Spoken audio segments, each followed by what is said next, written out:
What's up, witches? A little bit different video today. It's not a live stream clip. I just wanted to try to condense my Warframe thoughts down into one shorter video to kind of explain why I feel the way I do about the game. I'm not a hater. Just a ton of comments from people who don't even watch the video because it's too long, so I'll make this one shorter. And I think the best way to address all the points from that video will just be explain my experience with Warframe and why I left it. I started playing Warframe back in 2015, long time ago. I did join the forums in 2016, so you can look at my profile to verify that. I had close to 500 hours in the game just on Steam before transitioning to console when they made the console release, so I could start a new character and play with my console friends. We played for hundreds of hours there. It wasn't until I finally convinced a friend that I'd been trying to get to play the game forever that I realized how bad the game was as an experience if abused. I convinced this friend of mine to play. I finally get him to log into the PC version of the game, so I switched back over to the version of the game that had the most hours in it, where I still got over 1,000 plat in that account right now, mastery rank 15, and I had gotten the frames I wanted. I spent plenty of money on the game, but I only did so on cosmetics. I don't want to contribute to the parts of the game or any game that would allow me to just pay to not play it. So I never really paid much attention to that. I got him into the game, and despite all the time I'd been playing that game, within a week of playing it, I told him I'd help him catch up, and within a week, he had dumped exorbitant amounts of money into Warframe to just catch up to me. He had spent hundreds upon hundreds of dollars. He had bought all the frames directly from the shop, all of the prime frames that he wanted. He bought all of the guns that he wanted. He bought a ton of boost to help him get to max level for everything that he had. And then he jumped into the player economy and fed that a bunch of platinum to get him all the other things that he needed. He basically paid to skip the majority of the game's content and catch up to the end game, which is where the game gets good. That changed my outlook on the game. I no longer viewed Warframe's content as content. Anytime I was forced to grind in that game from that moment on, that itch in the back of my head reminded me that this isn't content. I'm not playing the game because I enjoy it. I'm being punished for not paying. That this is the worst part of the game, is being thrown at me to stonewall me from progression until I open my wallet. And the only games at the time I could think of that felt like that were mobile games. And just like Warframe felt disgusted, the Warframe devs felt disgusted when they accidentally added loot boxes to their game and then they had to remove them. I now felt disgusted at that itching feeling in the back of my head for not paying and had to remove myself from the game. And I was more than happy to remove myself from that community too. As positive as it is towards the game, it was having a negative effect on the experience. And I was happy to leave them in their own little corner of the internet. I moved on to other games that didn't have those kinds of tactics. I spent hundreds of hours next in Path of Exile. It was a great experience that never stonewalled my progression and never allowed me to pay for power. And I spent a large amount of money on that game too. And I never once regretted that. Same with Fortnite, Brawlhalla. There's examples of good versions of these games that make buku bucks in every genre. There's also examples of bad ones like Warframe. And I was happy to leave them alone until I saw that Warframe's positivity in its community, the negative effect that was having on games, was starting to spread to other games. Allow me to demonstrate very quickly because I don't want to make this video too long. A game called The First Descendant launched, where the devs cited Warframe directly as an inspiration for the game. Not just its gameplay mechanics, but its monetization too. And articles like this pop up everywhere. The First Descendant from Forbes has Warframe's worst microtransactions with a few of its strengths, where it highlights that it has all of the things that Warframe has. Shop, paid descendants, which are basically Warframes, Customizable skins are fine. Ultimates that cost $100, which are basically their version of Prime warframes. Buyable guns, buyable boost. It's all there. And there's a bunch of examples of this. Why the First Descendant is more like Warframe than meets the eye. Here, we'll just read the highlights from this one. The First Descendant has a rocky start, but is gaining momentum quickly, similar to Warframe's journey. Both games share gameplay similarities, but also the same controversial aspect as the First Descendant's monetization is already causing concern. It's a strategy it copied directly from Warframe. The game's use of microtransactions to speed up progress and access the in-game content more easily mirrors Warframe, raising question to the free-to-play title's future. Look, I'm glad that the First Descendant is copying Warframe so directly that it's making people actually start to question Warframe's monetization. And it's not just articles like this, but people in the Warframe community too. As I quickly found a forum post directly on Warframe's website titled "Not Even Nexon Tried This," where he goes over, since we finally have a game to compare Warframe to in terms of its free-to-play model, I see a ton of Warframe players hating on the First Descendants for its microtransaction store and saying Warframe is better. This guy mirrors my experience. I'm glad I'm not alone.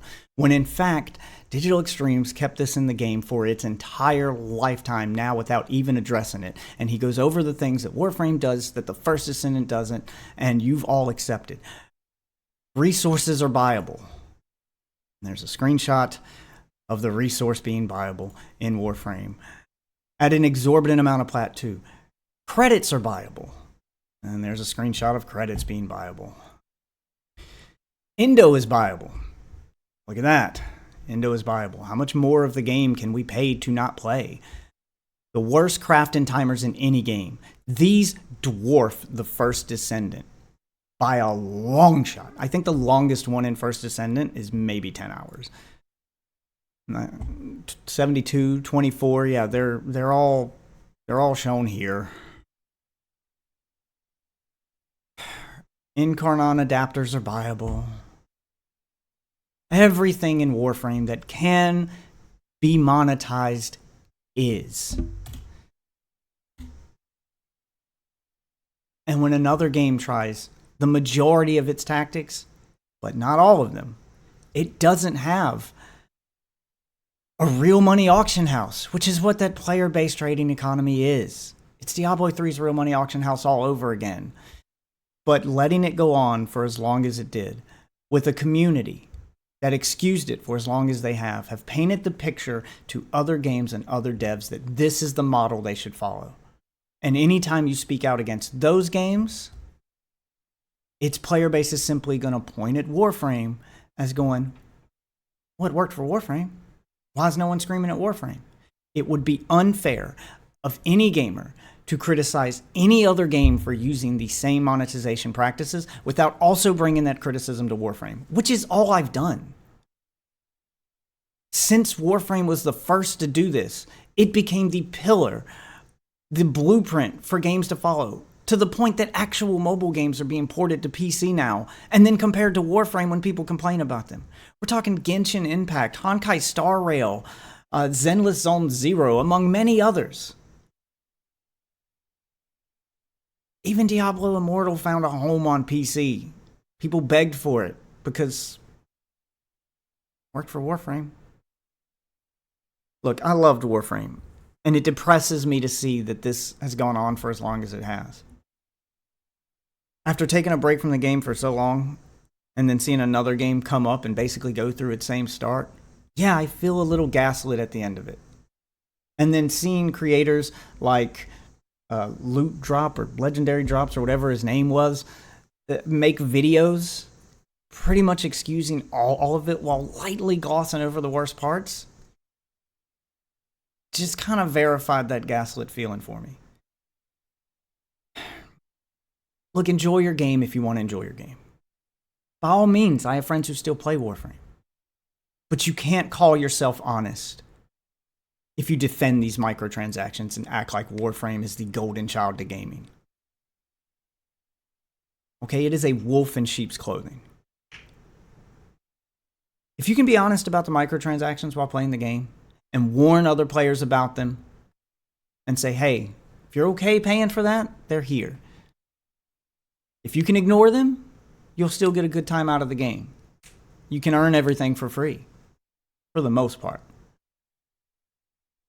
But if you're bothered by any of that stuff, don't approach. If Warframe players would talk about the game like that on a more regular basis, I wouldn't have to feel the need to make videos like this. But, hey, I'm tired of arguing in comment sections and forum posts and Reddit posts and feel like I'm screaming into a void. So instead, I'll scream into this microphone, quote unquote scream, because as ragey as I come across in text, and I'm a pretty chill guy most of the time, I'll just scream into this microphone and hopefully someone thinking about buying, Warframe microtransactions or First Ascendant microtransactions or, getting into the game and wondering if it's worth their time. Hopefully they'll stumble across this and make an informed, honest decision. There is good gameplay to be had both in the First Ascendant and Warframe. They're very similar games, despite what any haters from either one of the two communities might tell you. They both have their strengths and weaknesses. They both have very similar monetization practices. There's a lot of fun to be had completely for free, but you can also skip a majority of that fun content by paying. So if you don't like feeling like the game is trying to stop you from progressing until you open your wallet, if you don't like that feeling while playing a game, or if you get it at all, don't approach either one of these two games. If that's something you can easily ignore, then you'll have a ton of fun with friends. And if that's something you're totally fine paying for because you value your time more than your money, then you'll have fun with both of those as well. Look, I have nothing wrong. I have nothing against legendary drops or any content creators who made a career out of Warframe and sink all their time into Warframe. I have nothing wrong against Warframe players or the First Ascendant players.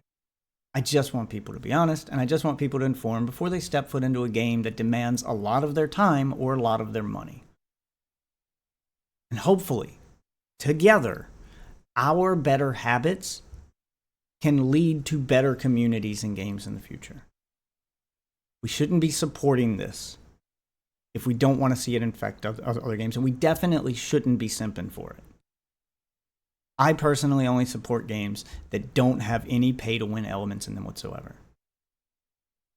Your opinions of the game aside, Warframe's monetization is the blueprint for a battle royale monetization done right. As it doesn't matter if you've spent hundreds, like I have, or zero, like others have. Gameplay-wise, we get the same experience. I just look cooler doing it. It's the same with Path of Exile, Brawlhalla, etc. Those are the games that will get my money and attention. And hopefully, games like Warframe and the First Ascendant will start dialing back some of these and change their content to match those. Because you can make billions with a B and make plenty of content at the same time without abusing your player base to support your game. Thanks for watching, witches. Hopefully this video is a little more digestible than the other one. I tried to keep it under 15 minutes and it looks like I just made the mark. I do recommend you watch my other content. It's not all gaming content. My live streams tend to be me playing games for a while and reacting to other stuff in a while. It's how I got Legendary Drops video. I'd never heard of the guy. Somebody dropped into my Discord, wanted me to react to it on stream, and I didn't know it would lead to a 2.5-hour rant. So sometimes things go long, but it's a fun experience live, and I try to make the videos, for the most part, aside from the Warframe one, digestible and fun to watch offline. Some are serious, some are gaming related, some are just fun. But hey, hopefully you'll all stick around and have fun together. Like and subscribe if you do, and if you don't, thanks for at least watching this one. See you guys in the next video.